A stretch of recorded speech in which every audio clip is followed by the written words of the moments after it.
तो नमस्कार दोस्तों, स्वागत है मगन ट्यूटोरियल्स में। उम्मीद करता हूं सब लोग स्वस्थ होंगे, प्रसन्नचित होंगे, व्यस्त होंगे, ज़बरदस्त होंगे। दोस्तों, हिंदी टेस्ट सीरीज़ की एक और सीरीज़ मैं आपके पास लेके आया हूं और ये काफ़ी महत्वपूर्ण टेस्ट सीरीज़ है। दोस्तों, मैं हमेशा आपसे कहता हूं कि आप चीज़ों का विस्तृत रूप में अध्ययन तो कीजिए, लेकिन इसके साथ साथ आप शॉर्ट टाइप के जो क्वेश्चन हैं उनका भी, ऑब्जेक्टिव टाइप के जो क्वेश्चन हैं उनका भी आप अध्ययन करते रहें। इससे आपको काफ़ी फ़ायदा होगा। दोस्तों, जो मैं प्रश्न आपके लिए लाता हूं वो पिछली परीक्षाओं में पूछे जा चुके होते हैं, या फिर कुछ ऐसे महत्वपूर्ण प्रश्न भी मैं इसमें शामिल करता हूं जो कि पूछे जा सकते हैं। तो दोस्तों, वीडियो महत्वपूर्ण है और आपका 10 मिनट समय लूँगा यहाँ पे, तो अंत तक बने रहिए और एक एक करके हम इनका अभ्यास करते हैं। चलिए, यहाँ पे मैं पहला और दूसरा प्रश्न आपके सामने लाता हूं और दो प्रश्न हम लोग देख सकते हैं। यहाँ पे पहला प्रश्न पढ़ देता हूं दोस्तों। आकाश पाताल के बीच लगने वाला चिन्ह है, ये चिन्ह पूछ रहा है, जो चिन्ह लगा है आकाश और पाताल के बीच में, ये इस चिन्ह के बारे में पूछ रहा है। ऑप्शंस पढ़ देता हूं।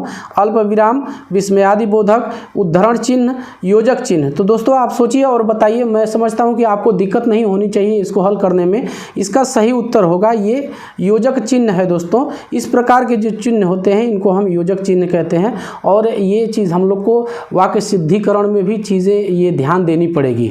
तो ये महत्वपूर्ण है। आगे बढ़ते हैं।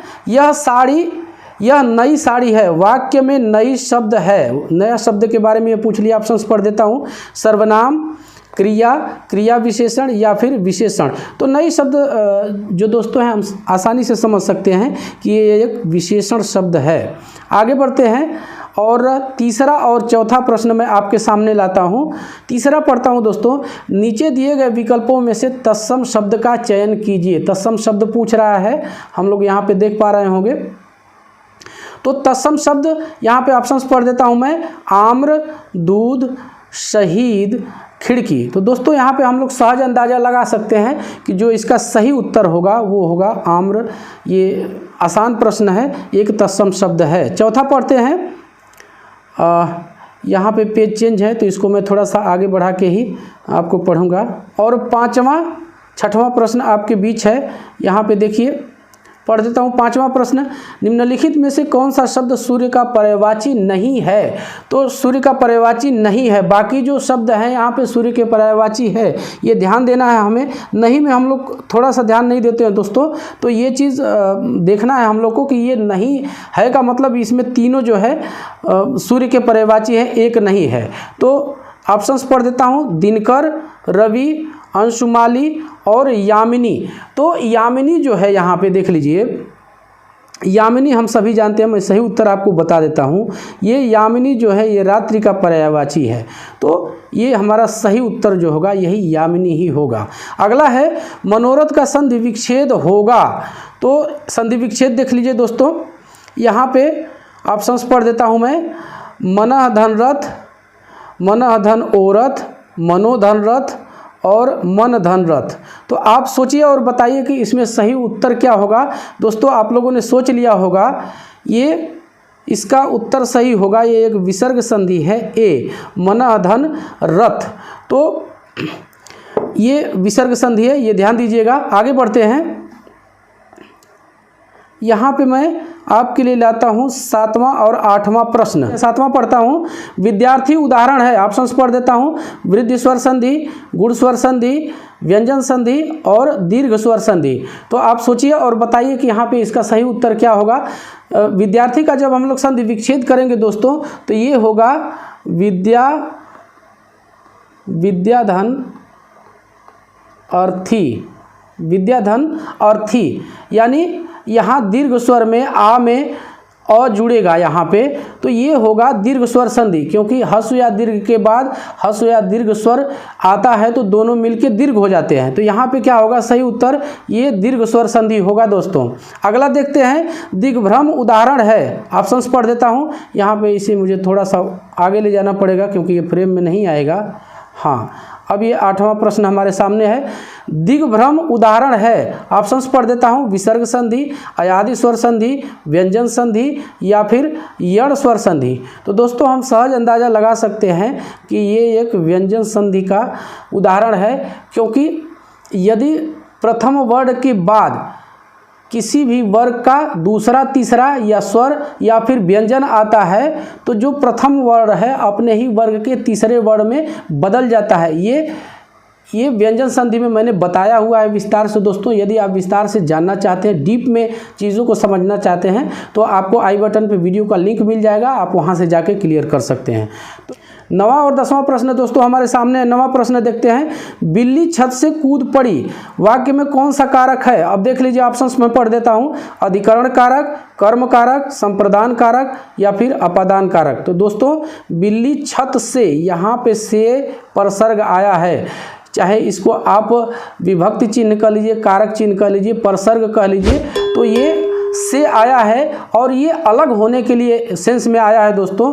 बिल्ली छत से कूद रही है यानी अलग हो रही है, तो यहाँ पे अलग होने का सेंस होता है और परसर्ग से का प्रयोग होता है, वहाँ पे होता है, अब तक आप लोगों ने सोच भी लिया होगा, अपादान कारक। तो आशा करता हूँ कि आपको ये चीज़ समझ में आई होगी। 10वां देखते हैं दोस्तों। वाचाल किसे कहते हैं? तो ऑप्शंस में पढ़ देता हूँ। जो जल्दी चलता है, जिसकी चाल ठीक ना हो, जो बहुत बोलता हो, जो चुप रहता है। तो ये ऑप्शन है, आप सोचिए और बताइए कि इसका सही उत्तर क्या होगा। मुझे उम्मीद है कि आप लोगों ने सोच भी लिया होगा। इसका सही उत्तर होगा दोस्तों जो बहुत बोलता हो, जो ज़्यादा बोलता है उसको हम लोग वाचाल कहते हैं। आगे बढ़ते हैं। 11वां और 12वां प्रश्न हमारे सामने है दोस्तों। 11वां पढ़ता हूँ। राजनीति अब एक व्यवसाय बनती जा रही है जो गुंडागिरी के बल पर चलती है। ध्यान रखिएगा, राजनीति अब एक व्यवसाय बनती जा रही है जो गुंडागिरी के बल पर चलती है। जो ध्यान देने वाली चीज़ है दोस्तों, यहाँ पे ये जो शब्द है इसको हमको ध्यान में रखना है। अब यहाँ पे ऑप्शन में पढ़ता हूँ। संयुक्त वाक्य, मिश्र वाक्य, सरल वाक्य या फिर इनमें से कोई नहीं। तो क्या वाक्य होगा? जो ये राजनीति अब एक व्यवसाय है, ये एक प्रधान उपवाक्य है, हम लोग सभी जानते हैं। और जो गुंडागिरी के बल पर चलती है, ये आश्रित है दोस्तों। तो यहाँ पे होगा ये 11वां का बी। मिश्र वाक्य की विशेषता क्या होती है? एक प्रधान वाक्य होता है और जो अन्य वाक्य होते हैं प्रधान वाक्य पे ही वो आश्रित होते हैं। तो यहाँ पे 11 का जो ऑप्शन सही होगा वो बी सही होगा। ये एक मिश्र वाक्य है। तो आप लोग समझ गए होंगे। अगला प्रश्न देखते हैं। यहाँ पे 12वां प्रश्न। मजदूर मेहनत करता है किंतु उसके लाभ से वंचित रहता है, यहाँ भी पूछ रहा है। इसमें कौन सा वाक्य है? थोड़ा सा मैं इसको ऊपर ले जाऊंगा क्योंकि पेज चेंज है। हाँ, अब इसको आप सारे ऑप्शन देख सकते हैं, हालांकि डी वाला इनमें से कोई नहीं था तो इससे भी हो सकता था। खैर ऑप्शन में पढ़ देता हूँ। सरल वाक्य, मिश्र वाक्य, संयुक्त वाक्य और इनमें से कोई नहीं। तो दोस्तों आप सोचिए और बताइए। ये एक होगा दोस्तों संयुक्त वाक्य। क्यों होगा मैं यहीं पे आपको क्लेरिफाई कर देता हूँ। मजदूर मेहनत करता है किंतु ये एक योजक है दोस्तों, उसके लाभ से वंचित रहता है। इसमें 2 साधारण वाक्य हैं और इनको योजक से जोड़ा गया है, इसलिए ये होगा संयुक्त वाक्य। चलिए आगे बढ़ते हैं। 13वां और 14वां प्रश्न देखते हैं दोस्तों। यहाँ पे अंतर के पट खोलना मुहावरे का अर्थ है। यहाँ पे एक मुहावरा दिया हुआ है, अंतर के पट खोलना।